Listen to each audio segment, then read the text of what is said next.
La facturation électronique va devenir obligatoire d'ici 2026 et ça concerne directement les entreprises du BTP. Mais concrètement, qu'est-ce que ça change pour vous? Comment s'y préparer sans vraiment se compliquer la vie? Allez, je vous explique tout. Bonjour à tous, moi c'est Stéphane et aujourd'hui on va parler facturation, administration et obligations légales. Et oui, à partir de 2026, toutes les entreprises devront mettre en place un système pour émettre et recevoir les factures électroniques. L'objectif est multiple. Lutter contre la fraude, améliorer la traçabilité des paiements et surtout, simplifier la gestion des entreprises.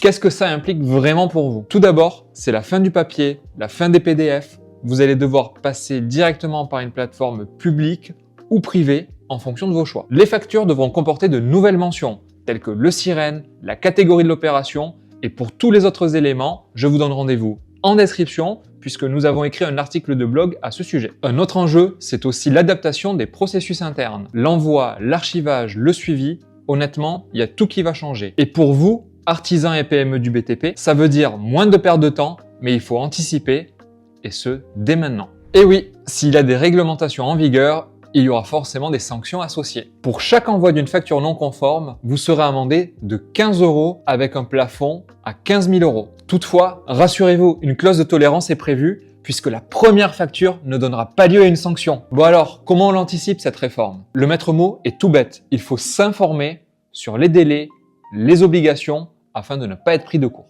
Profitez aussi de cette occasion pour évaluer vos outils actuels. Est-ce que vous êtes encore sur Word, Excel? Est-ce que vous croulez sous le papier? Est-ce que votre logiciel est compatible avec la facturation électronique? C'est hyper important. Toutes ces questions, il faut se les poser maintenant pour avoir une transition numérique la plus douce et fluide possible. C'est d'ailleurs peut-être le meilleur moment pour vous pour tester de nouvelles solutions digitales.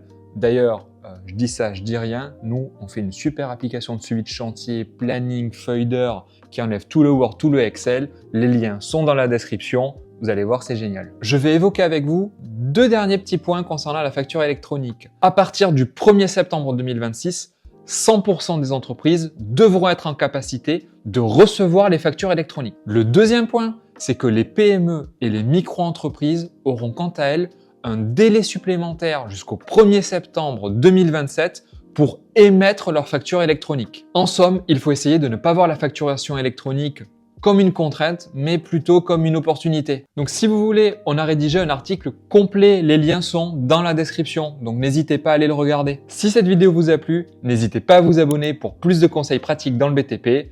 Ça soutient la chaîne, ça soutient le gouvernement. C'était Stéphane de chez Allobiz. Ciao.